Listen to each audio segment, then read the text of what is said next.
અત્યંત દુઃખ સાથે કહેવું પડે છે કે આપણું ગુજરાત, મહાત્મા ગાંધીજીની જન્મભૂમિનું ગુજરાત, જૈનોની તીર્થભૂમિનું ગુજરાત, ભગવાન સ્વામિનારાયણની કર્મભૂમિનું ગુજરાત કહી શકાય એવા ગુજરાતમાં દારૂબંધીને પાછલા બાળને છૂટ કરી દેવાની જે પેરવી ભારતીય જનતા પાર્ટીની સરકાર કરી રહી છે એનાથી હું વ્યથિત છું.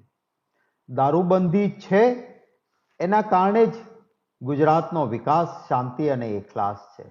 આપણા ગુજરાતમાં દારૂબંધી હોવાના કારણે રાત્રે 2 વાગે કે 3 વાગે એક દીકરી દાંડિયા રાસમાંથી નવરાત્રી દરમિયાન એકલી સ્કૂટર કે રિક્ષામાં બેસીને ઘેર જઈ શકે છે. આપણા ગુજરાતમાં દારૂબંધી છે એટલા માટે બહારથી ઉદ્યોગપતિઓ આવીને ઉદ્યોગો નાખે છે, કારણ કે જાણે છે કે મજદૂર એ દારૂના અવળા રસ્તે નહીં જાય, કારીગર, કામદાર કે મહેનત કરનારો વ્યક્તિ એ અવળા રસ્તે નહીં જાય અને એટલું આઉટપુટ સારું મળશે. કોંગ્રેસની સરકાર હતી, આખા દેશમાં સૌથી વધારે કાગળ પરના એમઓયુ નહીં, સાચું મૂડીરોકાણ કોઈ એક રાજ્યમાં સૌથી વધારે આવ્યું તો એ ગુજરાત હતું. એ 1992નો સમય ક્યારેય ન ભૂલી શકાય. એશિયાની સૌથી 2 મોટી રિફાઇનરીઓ, એકબીજા સાથે ધંધાકીય સ્પર્ધાવાળી રિફાઇનરીઓ, એ એસઆર અને રિલાયન્સ એ જામનગરમાં આવી. જનરલ મોટર્સનું કારખાનું આવ્યું. આખો એક મોટો ઇન્ડસ્ટ્રીયલ કોરિડોર બન્યો, કારણ કે ગુજરાતમાં દારૂબંધી છે.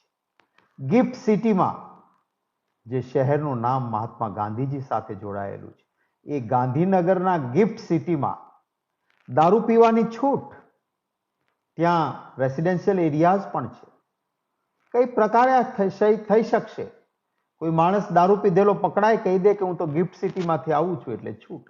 આખા ગુજરાતમાં પોલીસના હપ્તા રાજથી હલકી કક્ષાનો અથવા તો બહારથી આવેલો દારૂ બેફામ વેચાય છે, એને કંટ્રોલ કરવો જોઈએ. આ હપ્તા પદ્ધતિ બંધ થવી જોઈએ.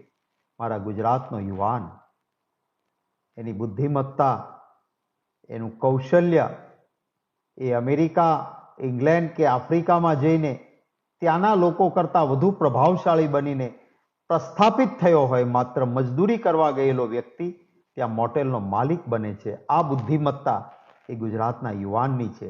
એને તમે દારૂના રવાડે ચડાવીને, દારૂની છૂટ આપીને કઈ દિશામાં લઈ જવા માંગીએ છીએ? તમામ મારા વહાલા ગુજરાતીઓને વિનંતી કરીશ કે આપ વિચારજો, અને આ વાત મારી યોગ્ય લાગતી હોય તો આ ભારતીય જનતા પાર્ટીને સદબુદ્ધિ મળે એ માટે આપ પણ પ્રયત્ન કરજો કે આ રીતે પાછલા બાળને દારૂબંધી હટાવીને દારૂની છૂટ ગિફ્ટ સિટી ગાંધીનગરમાં આપવાનો જે નિર્ણય કર્યો છે એને મુલતવી રાખવામાં આવે.